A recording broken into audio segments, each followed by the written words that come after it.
Terrific. Well, my name is Jordy Izzard, and I am here today conducting one of our oral history interviews with Bonnie Wilson, who is our Associate Dean for Student Affairs at SAIS.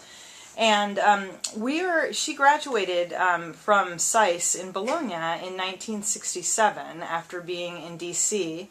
for a year prior to that, leaving in 1966. And then she later went on to get her Ph.D. and graduated with her Ph.D., earned it in 1970. So thank you so much for being with us today, and we are just going to have kind of a conversation, and today's date is May 4th, 2012. And why don't we just start with what originally brought you to SAIS? Well, I was at the School of Foreign Service at Georgetown University, and obviously I knew about SAIS, being in Washington, and SAIS was one of the premier schools of international affairs, and I had decided that that's what I wanted to do in my graduate work. At that time, people did not necessarily work for a while before they came back to school. We came right out of undergraduate and went to graduate school. So at the time I was at Georgetown, I applied to a number of graduate schools and was admitted to SAIS and to a couple of other schools. And at that point, SAIS was my choice of the schools to which I'd been admitted, and I was having some problems putting together the money to come, and visited the school. Then Francis Wilcox was the dean. I remember I came with my father, and I had been the valedictorian of the class at Georgetown, yet I hadn't gotten any financial aid at SAIS. And so we met with Dean Wilcox, and he said, well, you know, what I would like to do is take your transcript, your record, to Milton Eisenhower, who was then the president of Johns Hopkins. And he said, I just want to show him the kind of students that we have to turn down for financial aid. And we said, well, but in the meantime, what do we do? And he said, well, in the meantime, you matriculate and you plan to come here because we'll do something. And then he came back and said, well, he said, we can't do a lot, but we'll give you tuition, which, of course, now to give a student tuition is an enormous fellowship. Then it was, I think, $1,200 tuition, compared to $40,000 now. But that was a long answer to a simple question of how I found out about SAIS.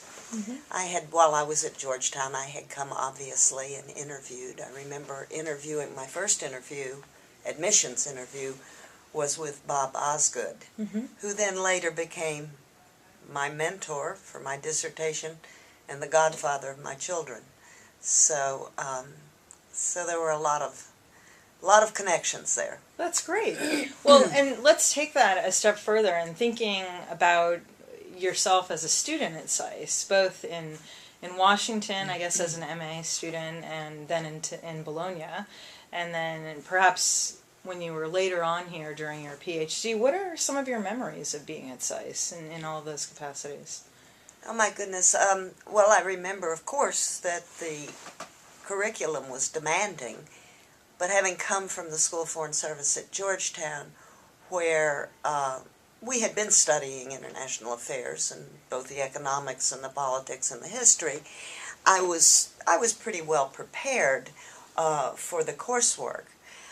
So what I remember most is, you know, the friendships that I formed. And I had no intention when I came here for the first year of going to Bologna. But it was interesting. I met a group of students who had come back from Bologna who were in their second year. Some Austrians and some Germans and some Italians. And they pretty much convinced me that I should go to Bologna in my second year. And in fact, there were a whole group of us at that time, as many second years went to Bologna as first years. So there were a whole group of us that have stayed together through the years. that went to Bologna, and then obviously the year in Bologna was a defining moment in my education, and tends to be in a lot of people's lives. In what way was it defining?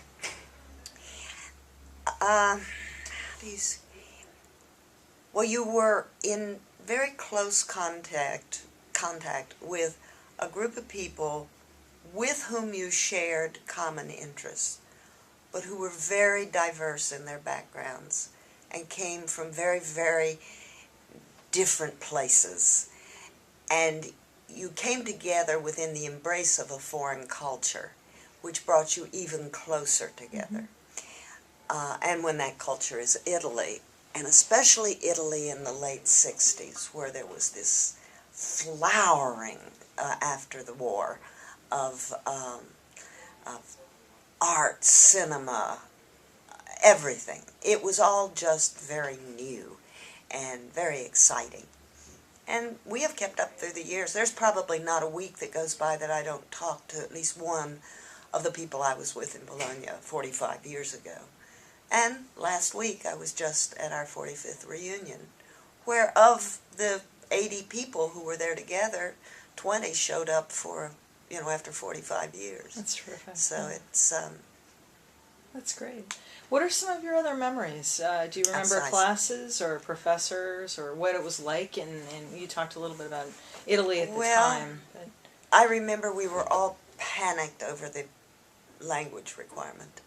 That seemed to overshadow everything else. Could you get to language proficiency? Now, some people for whom foreign languages are very easy, it was a different matter. But for most of us, we were scared to death of the language proficiency. And much more than the economics. That was a piece of cake. What was your language? It was French, and I still have nightmares. And it's funny, I thought, well, French will be much more useful to me in my life than Italian. I'm not going to take Italian. Of course, as it turns out, Italian would have been far more useful to me. Anyway, I got through it. I got through the language proficiency. Once, from Bologna, then I applied for the Ph.D. here and was admitted into the Ph.D. program. And that was very interesting because now we're getting into 1968, and Martin Luther King was killed, Kennedy, Bobby Kennedy was. It was a very tumultuous time. And of course I remember the burning of the city, Martin Luther King's assassination, and that's a long story, but in terms of the school itself, I was, I guess, the first female to be an instructor in what they called the Wide World seminar series. It was actually, the name was the U.S. in a Changing World Environment, but we called it Wide World. And you would meet once a week, the entire school, entire student body, and would have different lecturers, but then they chose, I guess, 5 PhD students to be to run the seminars afterwards. And I did that, and that was very interesting. I was the first they made it very clear to me I was the first woman to ever do that, so that was kind of, I also did some work part-time for an Italian movie producer, doing some research in Washington for him, so I earned a little money on the side. But I also had gotten a Woodrow Wilson fellowship to do the dissertation, so that helped. And the coursework you took, and at that time you took one more full year of coursework. And I do remember that we became very close as PhD students. I wonder if the PhD students now are quite as close a community as we were. How many of there were you? Roughly. There were about, that I remember, about 15 of us. And in fact, that's where I met my husband. When I came back from Italy for the PhD, he had been here the year I was in Bologna, but then was starting the Ph.D. But we would get together. At that point, you had 5 Ph.D. comprehensives. You had a year of coursework. Then, as soon as the year of coursework was over, during the summer, you took 5 Ph.D. comprehensives, and we would divide up the partying. And so after each one would be every Friday for 5 weeks. And so one Ph.D. student would have the party at his house after one of them partying. And so Ed and I went together and had the party at Ed's apartment when it was our turn. And I remember I had my mother cook all the food. I didn't have time to cook. So anyway, that was, and then began the long, sort of lonely process of writing a dissertation. But I lived nearby, and I would write all morning, and then I would come in and I would have lunch at school, and then I would write all afternoon, and then I'd usually go out in the evenings. So, but I did it pretty quickly. Absolutely. Nice. Yeah. That's terrific. So that now brings us to about 1970, and the calendar's turning into 71. And tell us about your career when you left SAIS. Well, about 3 weeks after I defended my dissertation, I got married. And we went to Europe for about 3 months because Ed was doing research on his dissertation in the colonial archives in London and Paris. And then we did some traveling in Italy too. We went back to Italy. So then by the time I came back, I got involved in the re-election campaign of Senator, gosh, I'm even going to forget his name because he lost in Maryland. Oh, darn it, now senior moment. Yeah. No. But anyway, I got involved in that re-election campaign. And I was hoping at that point that if he won, I would get a job on the Hill because I thought that would be very interesting. He lost. And so at that point then I was hired by Philip Jessup, who was one of the great international lawyers, and he hired me. He was doing a book for the Council on Foreign Relations, and he hired me to do research for him at the archives. So for a while then I did that took me, then the first kind of year of work on that. And then I was asked to take a job at Brookings. And so I started working at Brookings, and I was working on an energy policy study, one of the first that was funded by the Ford Foundation. So I worked on that until right before my first child was born, and then then within a year another one came, and so I took a sort of a period of time, an extended maternity leave, we'll put it. Excellent. But then, over the years I then started helping work on a whole variety of things that my husband was involved in. He was organizing trade and economic councils with Eastern Europe for the U.S. Chamber of Commerce. And I did a lot of work on that and would go with him all over Eastern Europe for these big conferences, and I would help him with that work. I was lucky in that I had my grandmother lived with us, and my parents were close by, so they helped with the children so that I could do a lot more traveling than I would have been able to otherwise. And then he got involved in the art business, and so I helped a little bit with that. In the meantime, I also did college counseling, particularly for parents who were trying to place their students in the right colleges, and guidance on the kinds of things that were, that colleges tended to look for in students. So I did that. In the meantime, the family had a lot of illness among my mother, my husband's parents, etc. when that had passed, that's when I started deciding I wanted to go back full time, and I became affiliated with the European Studies program at SAIS very briefly when the Associate Dean for Student Affairs died suddenly. And Paul Wolfowitz asked me if I would take over the job on an interim basis, which I said I would be happy to do. He said, you know, you've got a lot of advantages, you know a lot of alumni, because we had kept up with the school. You know, you've obviously got a track record with dealing with student types of issues, and you know SAIS, and you know, it would be something that would be a big help to us while we're doing a nationwide search for a new dean.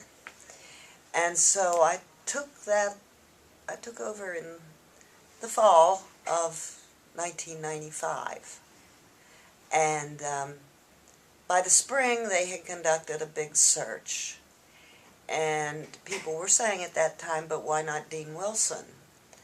And Paul Wolfowitz called me and he said, you know, I would like for you to enter the search because, you know, you've done a very good job, and I'd like for you to be considered along with the other people. And so I did, and I was here chosen. we are. And here we are 17 years later. That's terrific. So. Great, and tell us what your experiences have been like as an Associate Dean. Well, they've been wonderful because it's a unique job, I think. It's a job where no 2 days are the same, and where you think you know everything, and not a day goes by that somebody doesn't ask you a question you don't know the answer to. In some ways, it requires a lot of practical knowledge. It requires a lot of ability to get people to get along with each other and to get jobs done. But it also requires a lot of compassion for the human condition, particularly when it comes to students. Because I've seen so much. I have really seen so much in terms of what students have gone through. I've seen, you know, I've seen them resort to things that they knew were not right. I've seen them afraid of things, but I've seen enormous courage on the part of students. And particularly as I see them go out from SAIS into places that I would never go, doing things I would never be willing to do.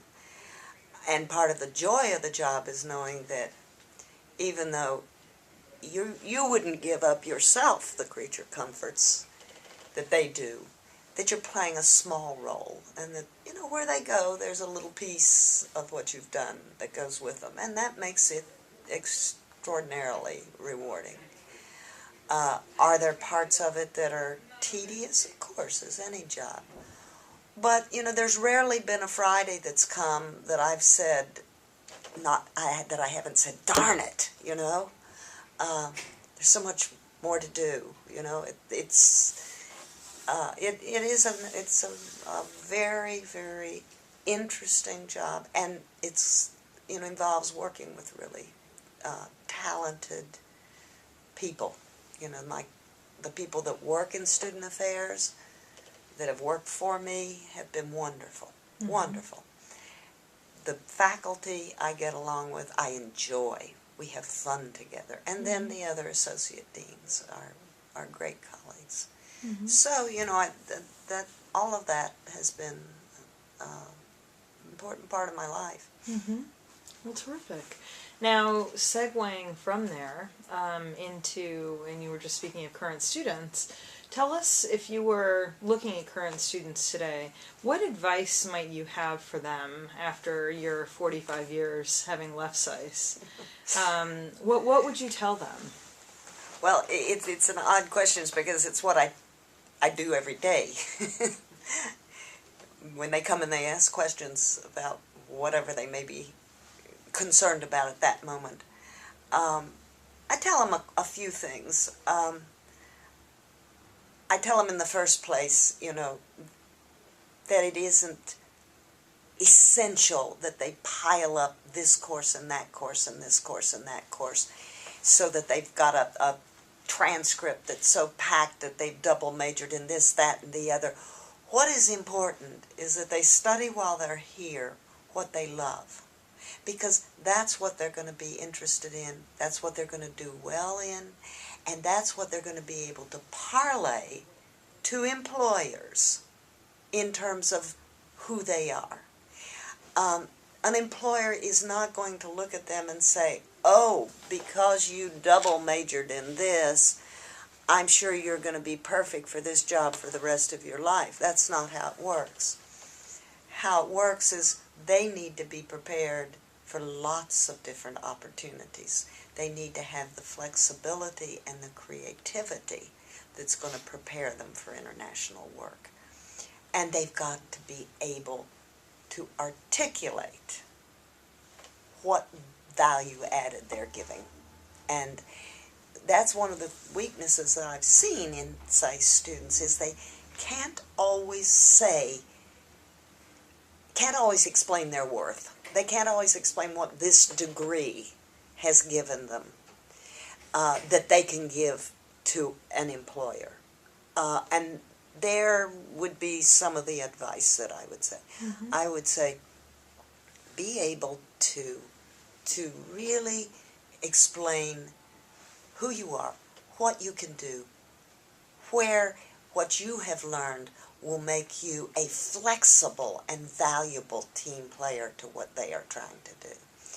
And then do what you love, and because it's, as I said in one of the talks I think I gave for the MIPP reception, it's not what you possess that's going to matter in your life, it's what possesses you. Mm-hmm. The drive, the desire to make a difference. And that's what's going to be important. And so those are the kinds of things that, and then not to lose their enthusiasm. Mm-hmm. Not to, they've got not to get depressed if they don't get a job the first day out. They will, and they will do important things. That's kind of a message I'd like to get across. So terrific. Well, thank you so much mm-hmm. for all you do for SAIS and for all you've done for the world and for your time today. And we really appreciate it. Thanks. Thank you.